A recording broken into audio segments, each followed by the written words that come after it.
Je me trouve actuellement devant le mausolée d'Avaratjambu Hussein, appelé communément Hassan Mahirfou. Il a été construit en 1976 sous le régime de Didier Attirak et inauguré officiellement lors de la célébration du 30e anniversaire de la commémoration de l'insurrection de 1947. Ce monument a été érigé pour rendre hommage aux combattants nationalistes qui ont lutté pour l'indépendance de Madagascar.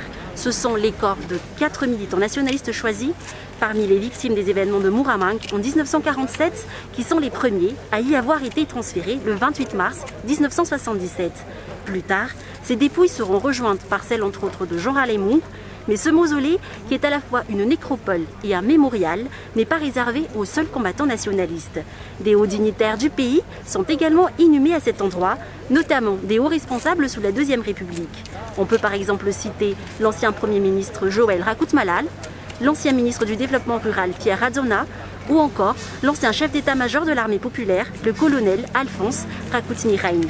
Tous les trois sont décédés dans un accident d'hélicoptère le 30 juillet 1976 et leurs corps ont été transférés au mausolée d'Avaratjambu Hussein le 30 juillet 1978. Il y a aussi le contre-amiral Guy Siban, ancien ministre de la Défense nationale, qui a été tué dans un accident d'avion en 1986. C'est d'ailleurs lui qui est le dernier à avoir été inhumé ici en 1986.